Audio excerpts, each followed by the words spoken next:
Putin's psychology is that of a convict in the prison yard, in the sense that that there's nothing worse than being disrespected, because if one person disrespects you, then everyone will disrespect you, and then all of a sudden, you become the lowest of the low in the prison yard.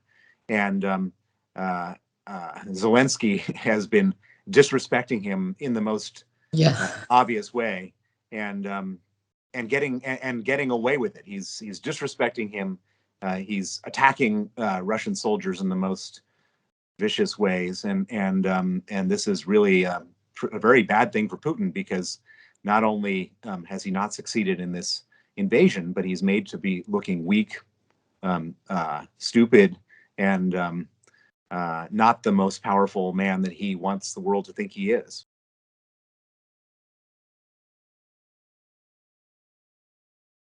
In my opinion, he invaded Ukraine because he's been afraid of being overthrown. He's a dictator who's been there for 22 years. People are grumbling because the economy is not doing well, and they've been grumbling for a while.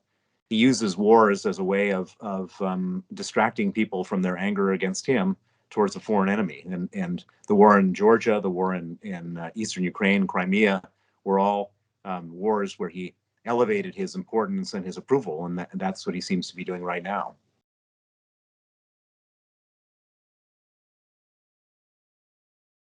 The oligarchs are not going to overthrow Putin.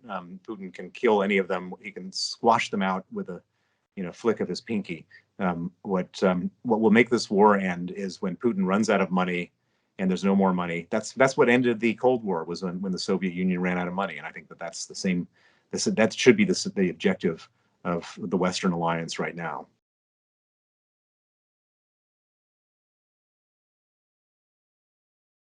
Well, I've spent the last 10 years trying to educate the world on the evils of Vladimir Putin.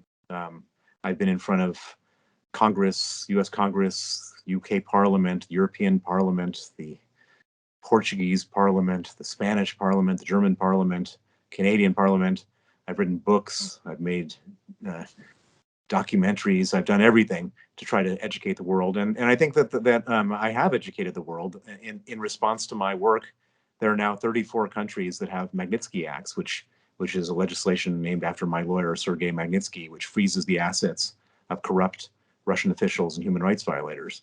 And so there's no question that my work has made an impact. And the Magnitsky Act is the basis for which we're going after the oligarchs right now. And so I've definitely, helped in this cause, but I wasn't able to prevent an invasion of Ukraine, and our hearts are all breaking right now as we watch this thing.